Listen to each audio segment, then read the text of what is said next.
Sometimes you struggle for the words to describe a murderer, but that's not an issue that I have this time. In fact, I probably have too many.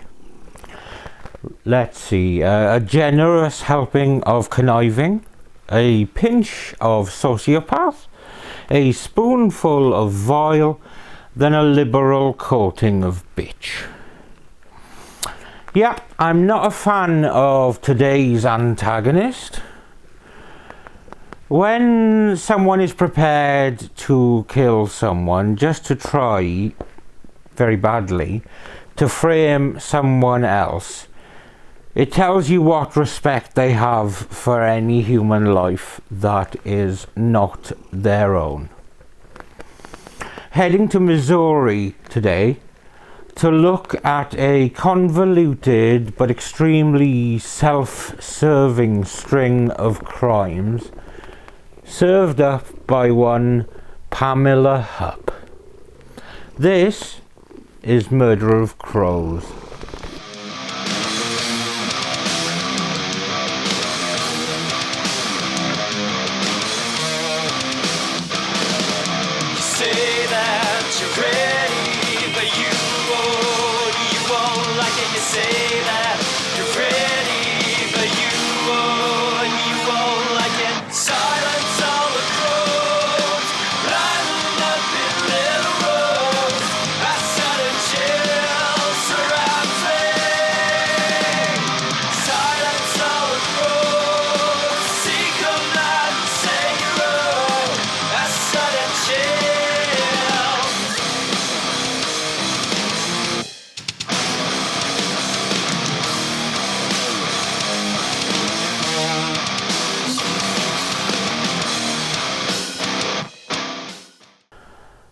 Pamela Marie Newman was born on October the 10th, 1958. She grew up in a suburb of St. Louis, Missouri called Delwood, and she attended Riverview Gardens High School. Her childhood was unremarkable, but when she worked a string of jobs in the insurance industry after leaving high school, she gave an indication of her greed and selfishness after getting fired not once but twice for forging signatures. In 1996, she married a man called Mark Hupp, and in 2001 they settled in O'Fallon, Missouri. She worked as an administrator for State Farm, as well as having a company called H2 Partners with her husband, where they flipped houses, which to me seems like a pretty suitable job for a selfish woman with psychopathic tendencies. Now, if it feels like I'm zooming through Pam Hupp's life, that would be because I am. Because there's not much information available about her earlier life, and equally it's from around 2010 and onwards that the facts of interest to our series of questionable deaths really start. It was also around 2010 that Pam Hupp stopped working and was claiming disability benefits on account of back, neck and leg pain. Right, now bear with me, things will get complicated, but I'll try and break it all down. We really need to first mention Hupp's mother, Shirley Newman. She had been widowed in 2000, and by the 2010s she was living in a senior living community called Lakeview Park in Fenton, where she was suffering from arthritis and dementia. There are other things to discuss before Shirley becomes a player in our story, but I mention it now to fit it into our timeline and to look at the circumstances and responsibilities that were in Pam Hupp's life at around this time. Now, we know that psychopathic individuals can mimic good behaviour.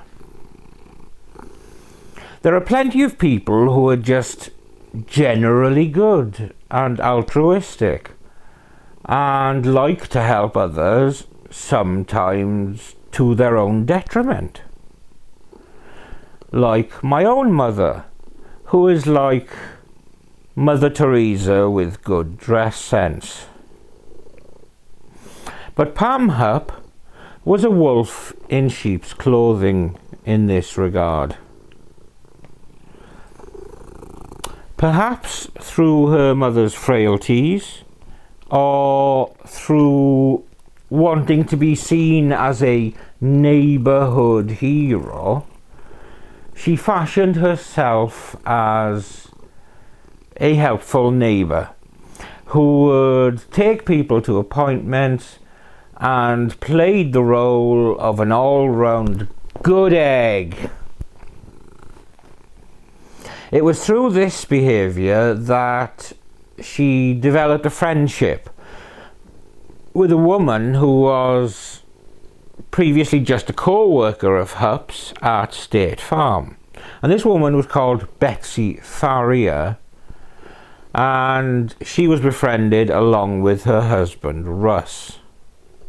Now Betsy lived with Russ and her two daughters from a previous relationship on Sumac Drive in Troy, Missouri.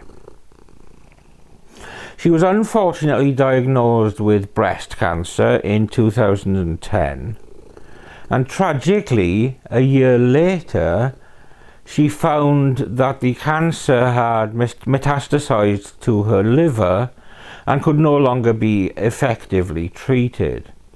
So her case was now terminal. Hupp became a caring, regular presence in Betsy's life and would often take her to appointments and help as much as she could.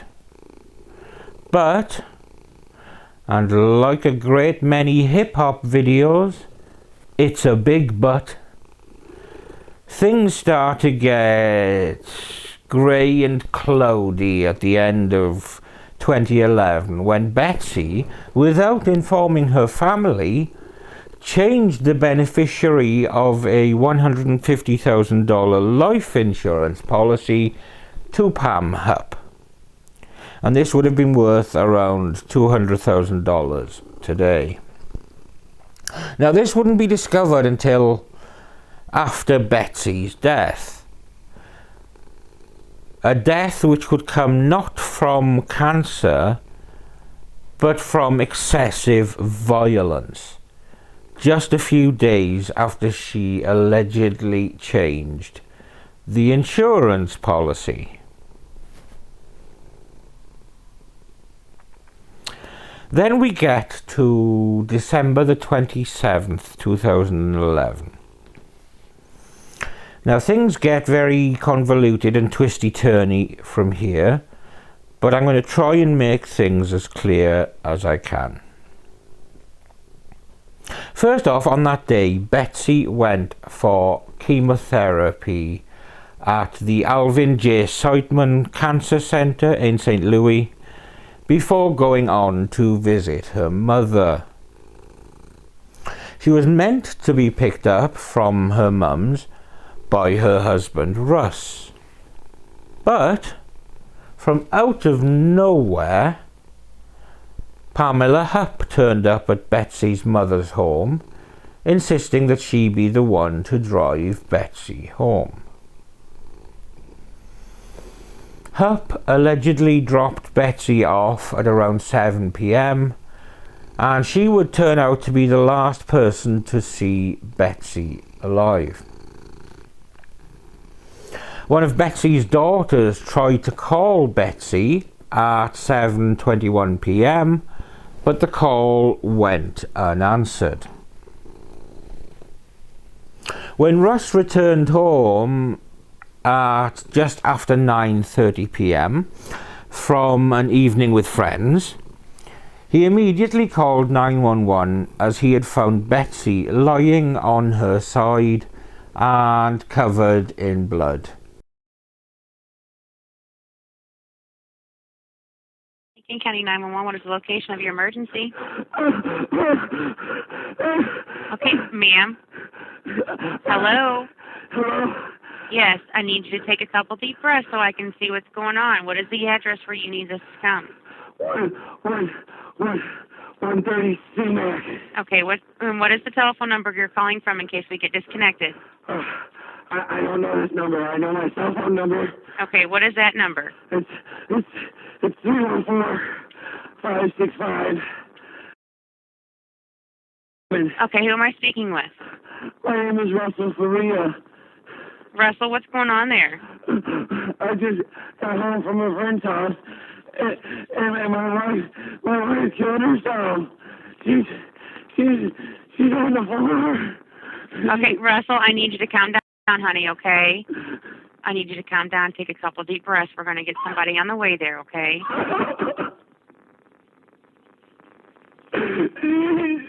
What did she do? Do you know? She got a knife in her neck and she sliced her arms. Okay, calm down, honey.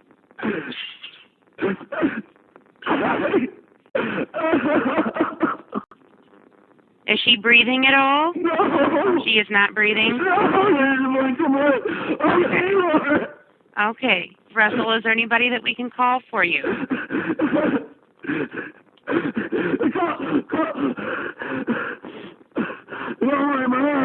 Okay, Russell, take a couple deep breaths, hon, okay?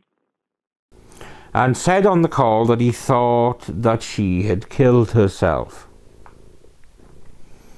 When first responders arrived, the suicide hypothesis was quickly quashed as Betsy was found to have more than 55 stab wounds. She had deep incised cuts to her wrists, and a serrated knife was still lodged in her neck. And the first responders estimated that she had been dead for at least an hour, and it would later be more accurately determined that her time of death was between 7:20 and 9:30 p.m. Now, as is often the case with murder cases, suspicions first turned to the spouse. But it seemed that Rhys Faria could account for all his time that evening, having been with friends, with his even having a receipt from the Arby's that he'd called at before heading home. So, no problem, right? Well, you would think that, wouldn't you? But there was a force greater than truth, and it was a force called Pam Hupp. She set on a path of the complete destruction of Rhys Faria. And while in just about every police interview I've seen with Hupp, she just looks bored, she evidently did enough to paint him as the villain of the piece.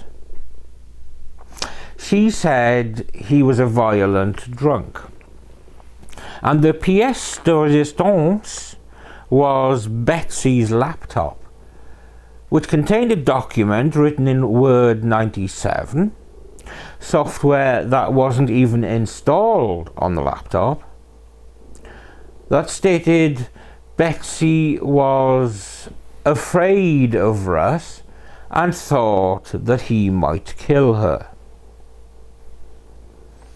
It was the only file on the laptop where the author was given as unknown. And the laptop was only checked at Pam Hupp's insistence.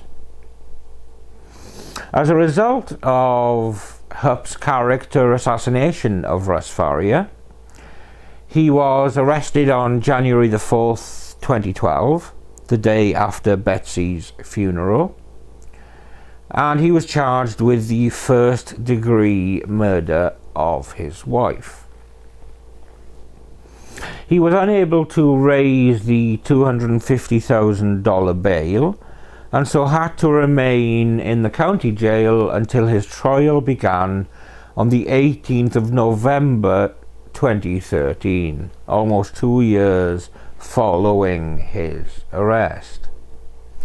So a shitty situation all round, but it was about to get worse in a trial that makes a mockery of the phrase reasonable doubt. At this trial, Rhys was accused of getting his 4 friends to participate in an orchestrated scheme to give him a false alibi, to keep his phone for him, and to pretend to be him at visits to public locations, including the Arby's, in order to firm up his alibi. In addition, the judge, Christina Menmeyer, refused to allow the defence to show that Pam Hupp was a viable alternative suspect, including information about the changing of the insurance policy and Hupp contradicting herself regarding that insurance money during interviews and a later deposition.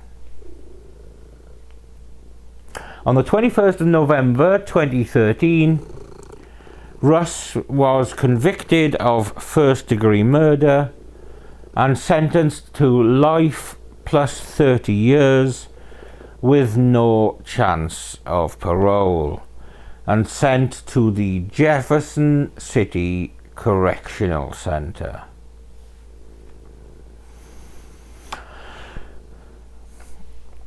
Now, if you thought the story was crazy so far, then hold on tight, because we've got plenty more crazy to go. First, we need to backtrack to just before Rhys Farrier was convicted. We're going to October the 29th, 2013 to be exact. Now, do you remember quite early on in this story I mentioned Pam Hupp's mother, Shirley Newman, who was living in a senior community? Well, she's about to become pretty important in the story. On October the 29th, 2013, Shirley had spent that night with Pam Hupp following a hospital visit, and then Hupp took her back to the senior community at around 5 p.m. the next day.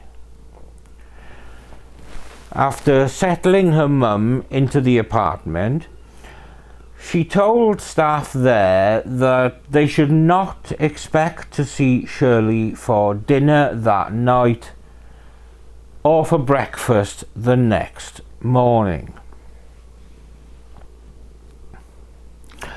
The following day, a housekeeper at the complex found Shirley's body at 2:30 p.m.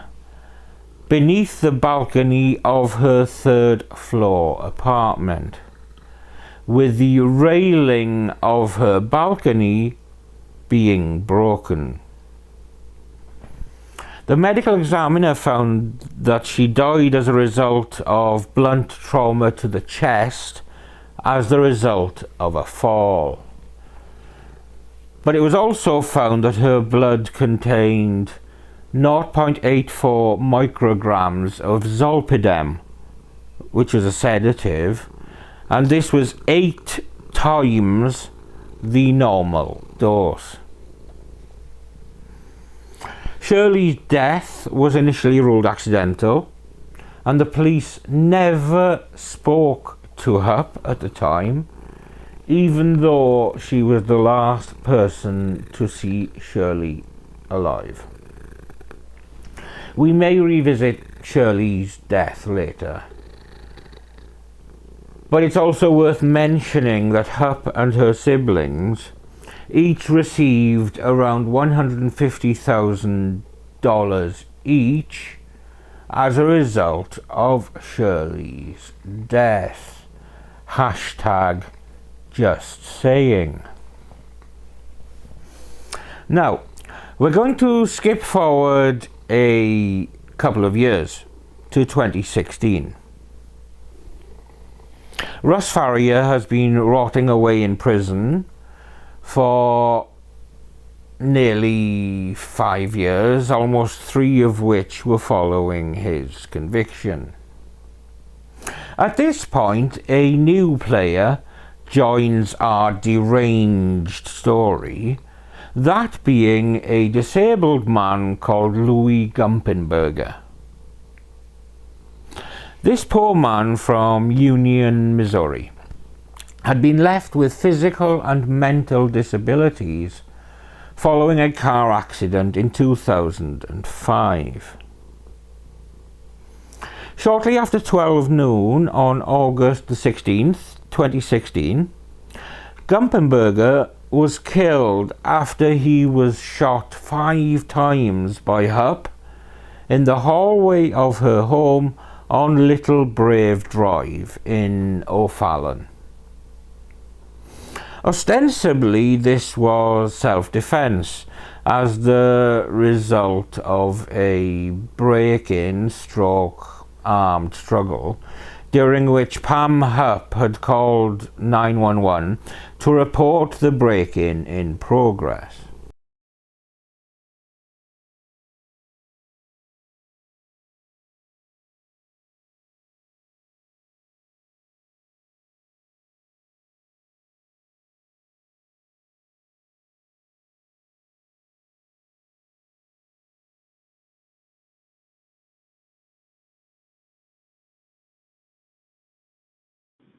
Nine one one. Where's your emergency?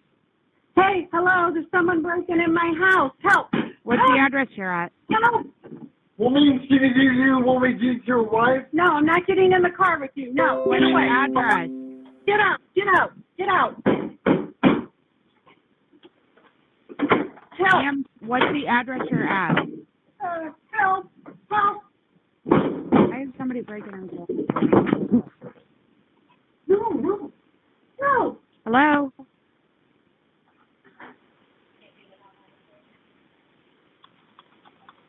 Help! Help! Ma'am, can you hear me? Help! What's the address you're at? Help! Help!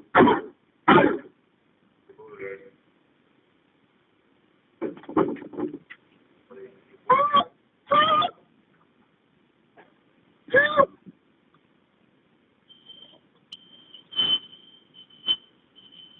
Hello? Hello! Hello! Who is Are it? you there? Yes, I am. Where are you at? I'm in theater in my house. Where are you at?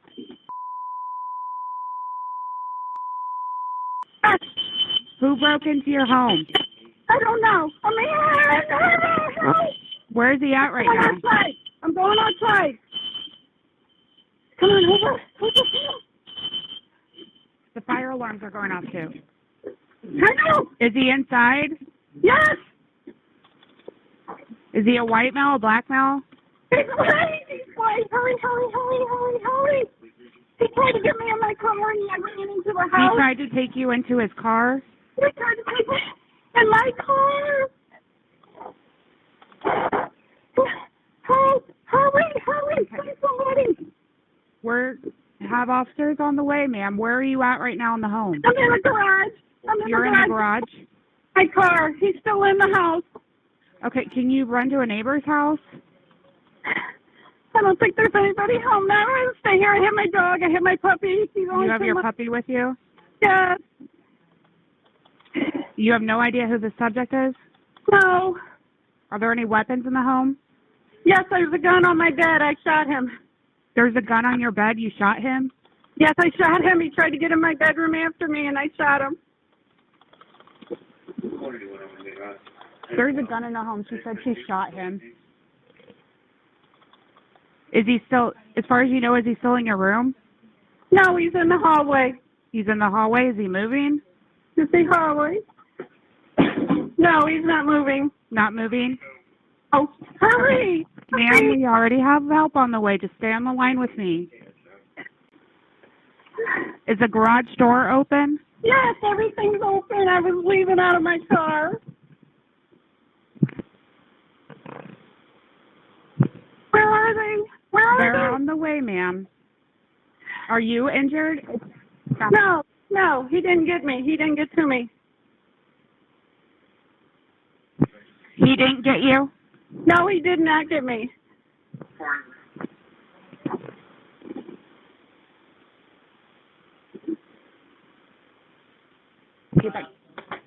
They're not here yet. They're not here. I understand they're not there yet. I'm going to let you know when they're close. Okay. Okay, so you are not injured, though. No. What's your name? My name is Pam. Pam? Yes. Where are they? Is anybody in the home with you besides the subject who broke in? No, just my dog. Just you and your dog? I have my dog with me.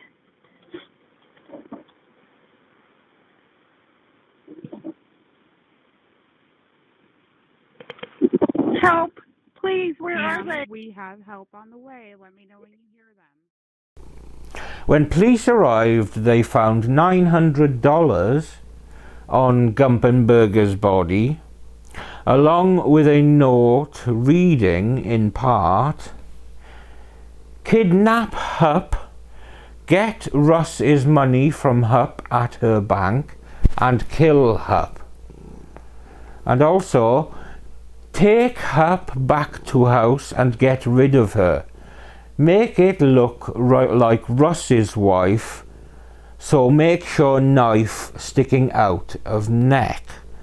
And for this, he was allegedly promised $10,000. But you should by now realise that most things involving Pam Hupp should not be taken at face value. So we need to look further at the break-in and the circumstances surrounding it. I told you it was a convoluted story, didn't I? Okay, so first, let's look at what our wonderful Pam says about the break-in when she was interviewed by police. And it seems that in her story, she plays the part of Chuck Norris, with her story claiming that she was approached while in her garage by Gumpenberger, armed with a knife. She disarmed him with a karate chop, then fled inside the house to retrieve her gun, while calling 911 at the same time, before shooting Gumpenberger 5 times. If you see footage of her explaining all of this, bearing in mind that it's only just happened, and you would expect somebody to be quite hyped and on edge, Pam Hupp has the most disaffected and flat tone while describing this. But police are not known for just taking somebody's word for things. So they investigated things and they found cell phone records showing her at or around Gumpenberger's front door less than 1 hour before the shooting, when she claimed never to have met him before. 2 different local residents reported that Hupp, using an alias, posed as a staff member for Dateline, trying to find someone to take part in a 911 call reenactment and offering up to $1,000 for it. Of the $900 that was found on Gumpenberger's body, 4 of the $100 bills had sequential serial numbers, and a $100 bill found on Hupp's dresser was found to be sequential to these. Investigators believed the knife the attacker used and the paper that the note found on Gumpenberger was written on were both bought by Hupp. And perhaps most importantly, investigators simply did not believe that Gumpenberger would have been physically or mentally capable of performing the actions that Hupp described. So why would Pam Hupp have been so desperate to stage a crime scene and point the finger for that crime at Russ Farrier by suggesting things about Russ's money and Russ's wife? I can hear you asking that question right now. Don't fib to me now, I know you did, you cheeky monkey. Well, it's because of what happened to Russ Farrier in the couple of years leading up to 2016. So let's just take a little peek at that.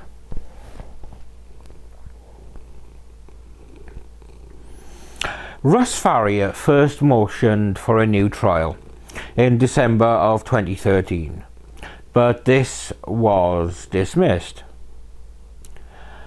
But then the media, including KTVI, a Fox-affiliated TV channel, and the St. Louis Post-Dispatch newspaper, sprang into action to review the facts and circumstances for themselves, which added weight and profile to that investigation. Even though Pam Hupp was never called to testify at the original trial, much of the circumstantial evidence, conjecture, and motive evidence from that trial could be traced back to information drawn directly from Pam Hupp.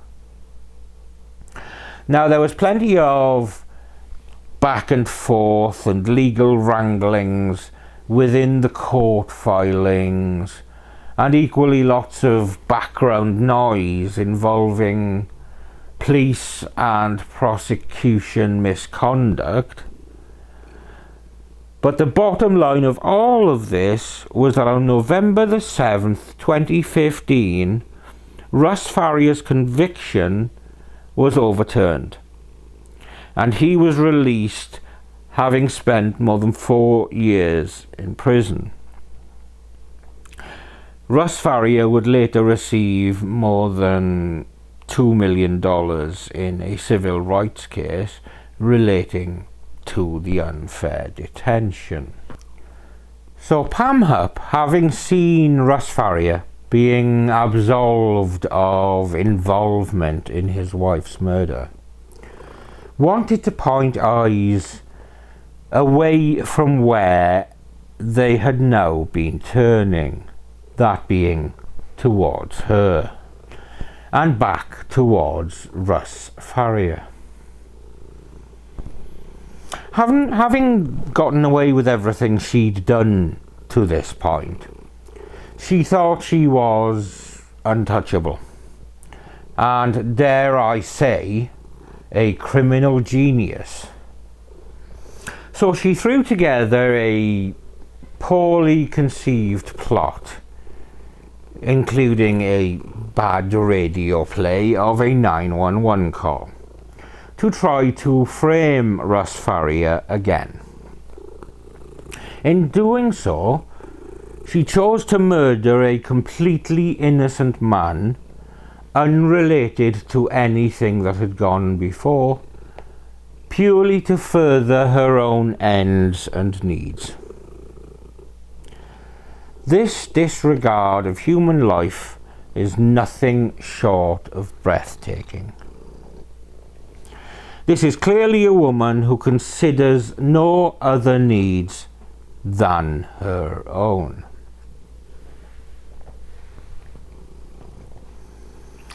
As part of the investigation process of the Gumpenberger killing, investigators also started looking again at the Betsy Farrier murder, given that Rhys Farrier's conviction had now been overturned. Cell phone records placed Hupp at Farrier's home even after she apparently sent Betsy a text saying that she had got home safely.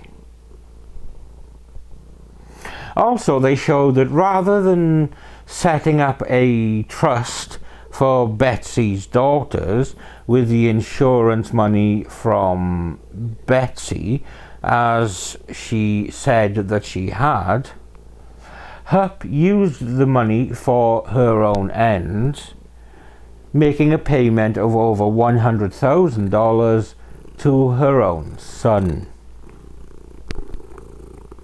The evidence against Hupp for both the Gumpenberger and Betsy Farrier murders was compelling. Hupp was finally arrested and charged with first-degree murder and armed criminal action on August the 23rd, 2016. August 2016, right after Pam Hupp shot and killed Louis Gumpenberger, she voluntarily went to O'Fallon, Missouri police to tell her story. I just want to find out what's going on with all these people coming at me. Detective Kevin Mountain was one of two officers who challenged Hupp. She obviously believed that she was going to pull one over on us. I hit his arm with the knife and then shot out of the car and ran inside. Hupp claimed Louis Gumpenberger attacked her in her driveway. He goes, "Bitch," we're going to the bank, we're getting Russ's money. And he started getting all agitated and excited. They soon learned Rhys was Rhys Farrier, a man wrongfully convicted for his wife Betsy's 2011 murder. Farrier was exonerated in 2015 after it came out in court Hupp had a motive to kill Betsy. She benefited from the victim's life insurance policy while trying to frame Rhys Farrier for Betsy's murder. Now here was Hupp again pointing the finger at Rhys. She claimed Gumpenberger was dropped off by a squealing car. She described the driver. When he started to whip around, all I saw was like a dark dome, short hair like you. Right. Short, maybe not quite as short, but it was dark. It appeared to us that she was trying to describe Rhys Farrier as being the driver. While Detective Mountain was interviewing Hupp, more than a dozen other officers were finding holes in Hupp's story. They found Hupp bought the supposed attacker's knife at the Dollar Tree, along with a notepad and pen used in the fake ransom note.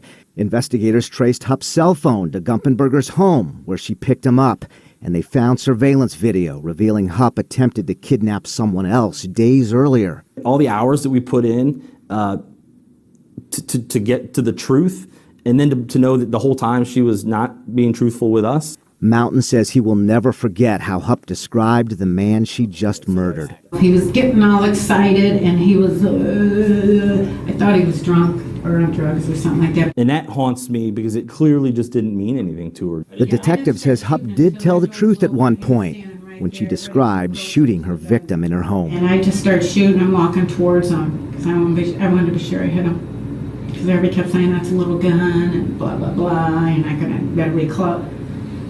So once that door opened and he was there, I just started shooting and walking towards him until I didn't have him more.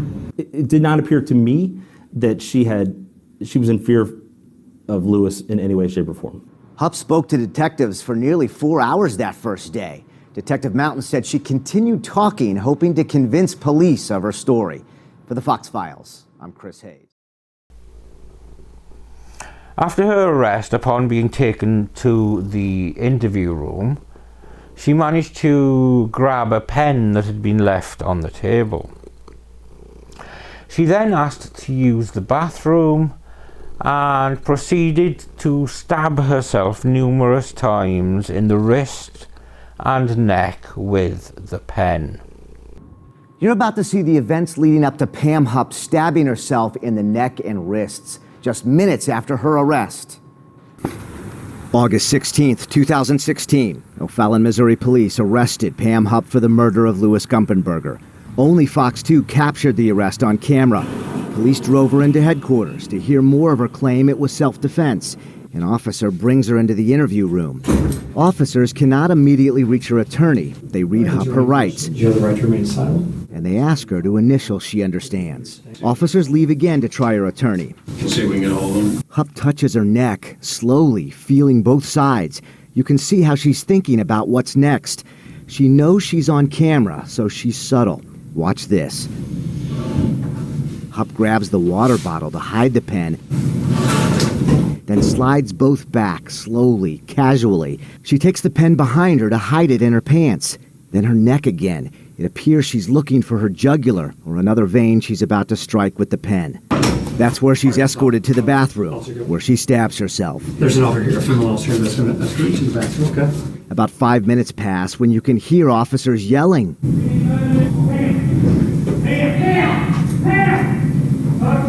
These evidence photos show how she stabbed herself, her neck, both sides, and strikes to both wrists. Too many to count. St. Charles County Prosecutor Phil Greenway highlighted this event during Wednesday's plea hearing. He called it a key moment in which he said Pam Hupp showed, quote, consciousness of guilt. Keep it tuned to Fox 2, the only station to have all of the evidence in every case related to Pam Hupp. Even now, she wanted to be the center of attention and a victim again. Her bail was set at $2 million, and when she appeared in court on 31st of January 2017, she pled not guilty because of course she did. Judge John Cunningham ruled that no information relating to the death of Hupp's mother could be presented, even though the medical examiner had changed the manner of Shirley's death from accidental to undetermined. But the judge did later rule that information relating to Betsy Farrier's death could be presented. With all of this decided, it was determined in August of 2018 that the trial would finally commence in June of 2019. And the prosecution would be seeking the death penalty on account of the arbitrary choice of Gumpenberger as a victim. Obviously, at this point, Hupp went into overdrive, seeking a plea deal that would ultimately save her life.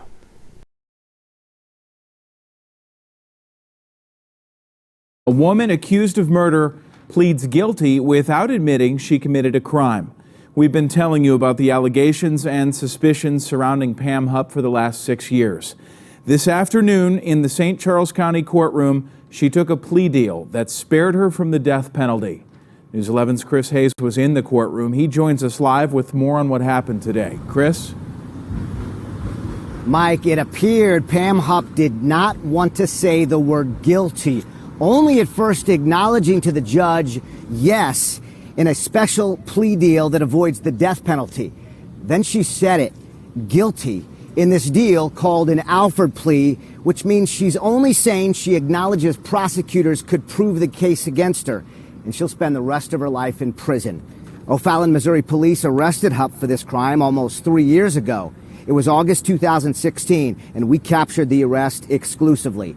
Hupp claims she shot Louis Gumpenberger, a man with disabilities, in self-defense. But the story unraveled during the major case squad investigation. Hupp maintained her innocence until today. St. Charles County Prosecutor Tim Lomar talked about Hupp's plea deal. I can't speak for them, but I will say it doesn't surprise me in the least bit. And my opinion from day one was that this was going to go all the way through jury trial, and we may never hear her accept any responsibility on this. What you heard today in court was as close as you're ever going to get, I think, to hearing her take any responsibility for what she did. Hupp hesitated for so long to say the word guilty. I counted 6 seconds. I later asked Prosecutor Lomar what was going through his mind. He said that the whole deal could blow up, but then she did acknowledge the evidence was overwhelming. County prosecutors say Hupp wanted to escape scrutiny surrounding the unsolved murder of her friend Betsy Faria. They say she plotted the murder of a random person, and she planned to frame Rhys Faria, Betsy's husband. August 2016, Hupp lured Louis Gumpenberger with a fake story that she was a Dateline television producer and needed him to help with a 911 segment. She paid Gumpenberger $900 cash. Investigators linked to Hupp through the numbers on the bills. Instead of going to a taping, she took him to her house and she shot him to death inside her home. At the news conference immediately following Hupp's guilty plea, St. Charles County Prosecutor Tim Lomar played the haunting 911 call made in the seconds before Hupp shot Gumpenberger. 911, where's your emergency? Hey, hello, there's someone broken in my house. Help! What's the address you're at? Help! You mean she didn't hear you when we beat your wife? No, I'm not getting in the car with you. No, get away. Get out, get out, get out. Help! What's the address you're at? Help! Help! Why is somebody breaking in? No! Hello? Help! Help! Ma'am, can you hear me? Help! Prosecutors stopped that 911 tape before the sound of gunshots out of respect for the victim's family. That thumping you heard was a banging on the door that she allegedly had Gumpenberger do during the call. Gumpenberger's mom, Margaret Birch, was there, said she didn't want to say much. She was devastated, said she was sick to her stomach. Today's plea closes one chapter on a twisting story we began investigating before anyone else even picked up on it. Only Fox 2 was reported on events surrounding Pam Hupp from the time her friend was found murdered. Lincoln County 911. December 2011. Betsy Faria was stabbed to death in her Lincoln County home. We were the only station to cover the 2013 trial in which a jury convicted the husband, Rhys Faria. We reported on the evidence kept from the jury, such as Faria's life insurance proceeds, signed into Hupp's name days before the murder. Our coverage led to a new trial in 2015. A judge found Rhys Faria not guilty, while raising questions about Pam Hupp's possible involvement. We continued our reporting, including investigating the bizarre death of Hupp's mom, her unexplained fall through the railings of a third-floor balcony, and her life insurance proceeds. Prosecutors here in St. Charles County could only focus on the Gumpenberger killing because that's the only one that occurred here in St. Charles County. Pam Hupp's mom died in the St. Louis County. Her friend Betsy Faria was murdered in Lincoln County. Even when full-on nailed to the wall guilty, Hupp would still not relinquish control and admit her guilt. She actually entered an Alford plea in the matter of the murder of Louis Gumpenberger in June 2019. She just could not bring herself to say that she was guilty, even in the face of insurmountable evidence. In August of 2019, she was sentenced to life without parole and is serving her sentence at Chillicothe Correctional Center in Missouri. She claimed in a phone call to her then husband Mark that she only agreed the plea to save her family having to witness an ugly trial. Nothing to do with avoiding the death penalty then, Pam.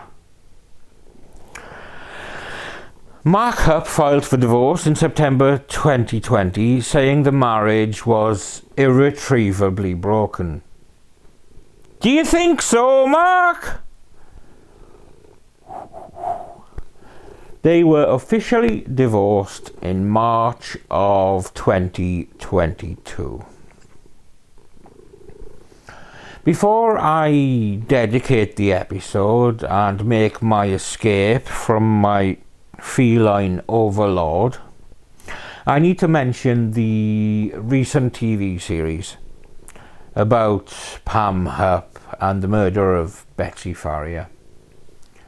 The Thing About Pam, starring Renee Zellweger, Josh Duhamel and Judy Greer, began filming in late 2021 and began airing on NBC in March of 2022.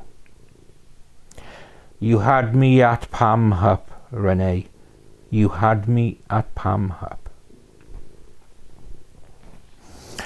This video is dedicated to Betsy Faria, Shirley Newman, Louis Gumpenberger, and indeed anyone touched by Pam Hupp's incredible fuckwittery, including Rhys Faria, who spent 4 years incarcerated after being earmarked by Hupp as the patsy of this story. Everything Pam Hupp touched turned to shit, and almost until the end she still came up smelling of roses. But how do things smell now, Pam? You reap what you sow, Pamela. You reap what you sow.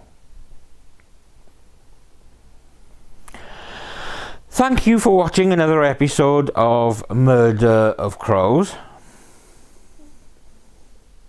I'm Steve. This is my feline overlord, Samson. And we'll see you when we see you.